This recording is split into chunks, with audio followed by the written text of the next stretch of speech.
Good evening, YouTube. Right now I'm in, where am I at?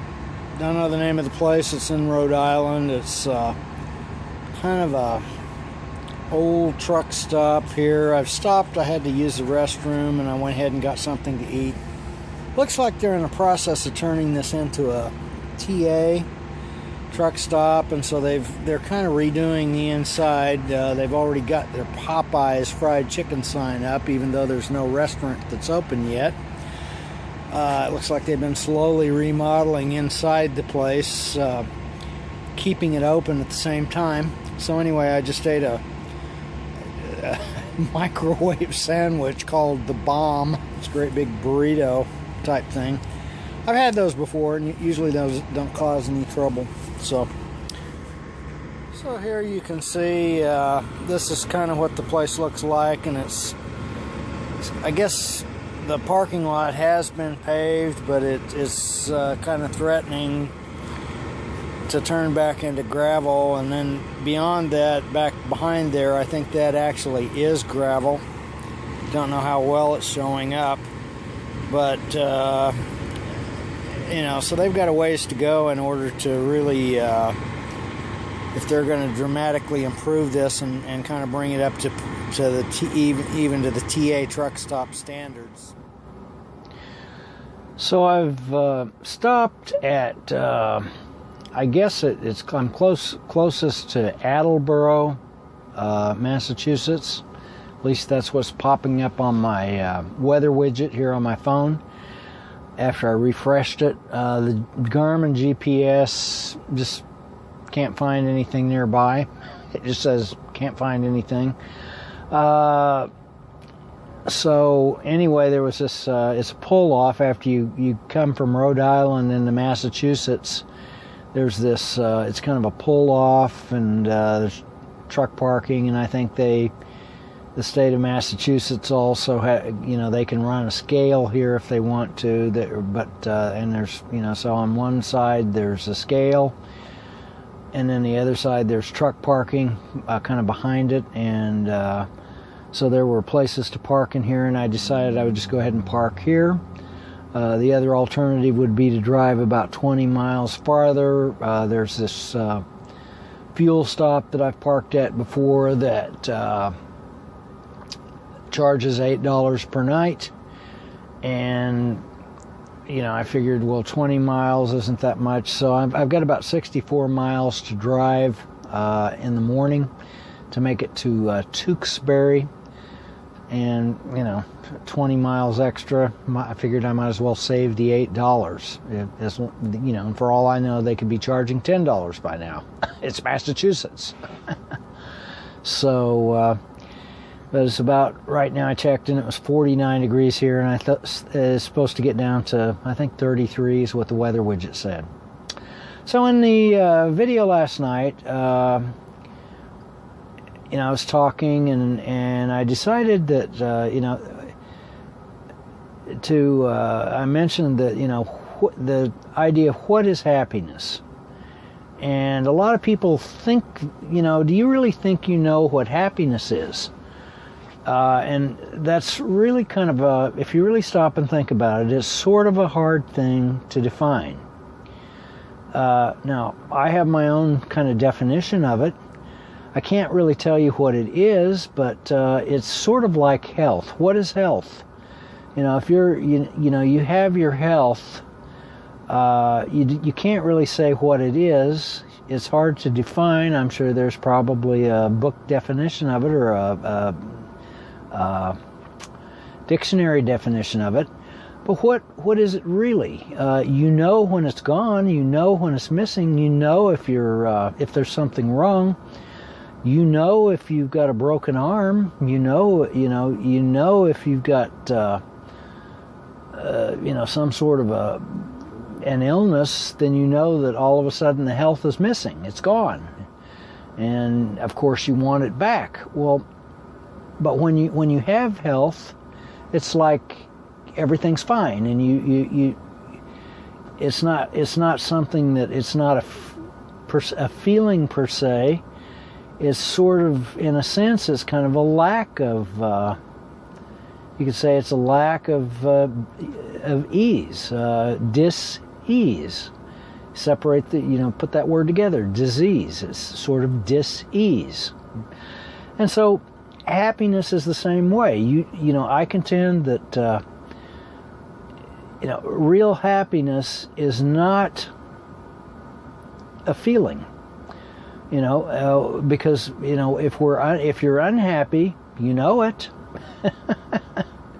You kind of know if you're unhappy, and I really believe that most people are, to varying degrees, they're in a state of unhappiness.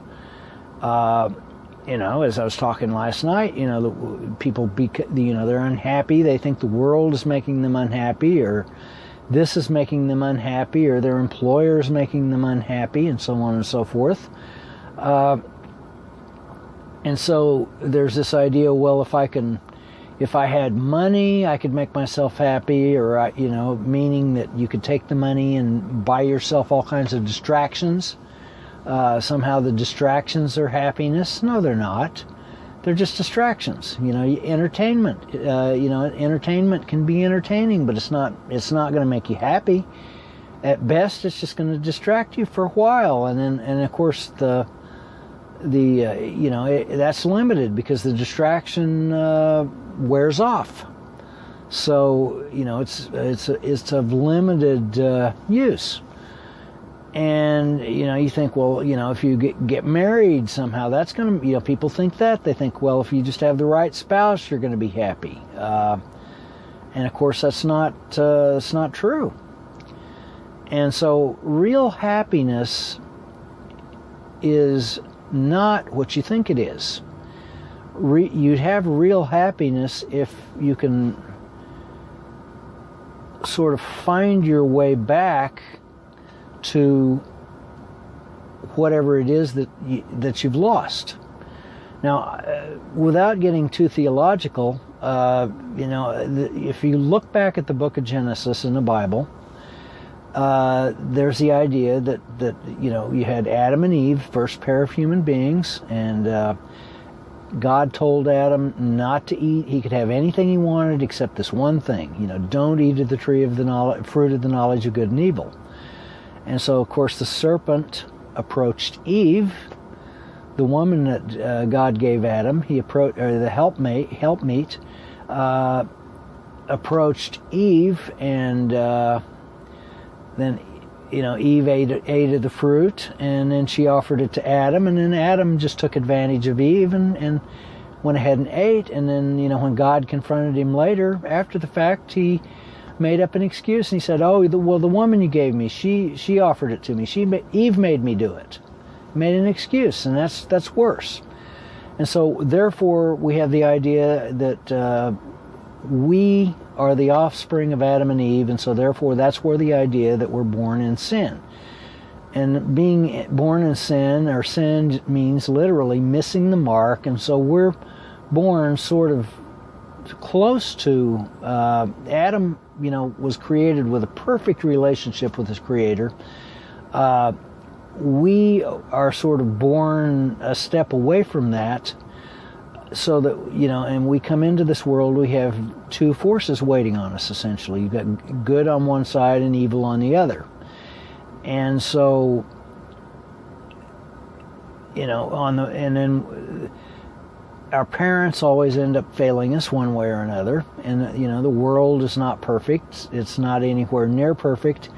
And, of course, we end up reacting to it the wrong way. We have a proclivity to react to it the wrong way. We're sort of playing gods in our own minds. And so we were, and that's part of reacting to the world in the wrong way. And so the more you react in the wrong way, you become further separated from the Creator, that perfect relationship, that perfect, you could almost call it a perfect motivation.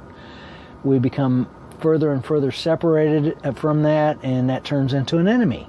We become enemies with the very thing that could save us. We become enemies. We look at it as a guilty conscience. We become enemies with the very thing that could give us real happiness. And so therefore, the idea really is, if you can learn how to stand still and allow that conscience to catch up with you, you know, it might be painful at first, but if you can really do that, then then it becomes possible. You get through that, and then that conscience becomes your friend. And once that conscience becomes your friend, once you find the right motivation, is another way of putting it, then there really is, then there's no more unhappiness. Now, that's not to say the world is perfect. That's not to say that you become perfect. But you have the right thing sort of animating you, the right spirit, so on and so forth. And that's really all it is. And so that is real happiness. But it's not a feeling. It's not an emotion. It's not something that you can buy with money. It's not entertainment. It's not something, you're not going to find it through any kind of distraction, and you're certainly not going to find it by finding the right spouse, or eating yourself to death, or whatever it is. Those things just can't do it. And so the real happiness really isn't, if you've really thought about what is happiness, it's not what you think it is. But you've been, in a sense, most of us spend our entire lives running away from the very thing that could give it to us. So I talk about these kind of things in my podcast all the time, in the audio podcast, and I go into it in greater depth at truckertompodcast.com. So if you're kind of interested in these kind of topics, it's there. But if you're not, then you're not, and I'm not going to clobber you over the head with it. So, but I do mention it because there are people that are looking, and the people that are looking can, if you're really looking, you're going to find what you're looking for, and if you're not really looking, then there's plenty of things to try to keep yourself distracted with, but it's, but if you wonder why you're miserable, I can tell you that more money's not going to fix the problem, more food's not going to fix the problem, more entertainment isn't going to fix the problem, more distraction it's going to make the problem worse. So anyway, better be cutting this off from wherever it is I'm at, Attleboro, Massachusetts. I'll catch you later.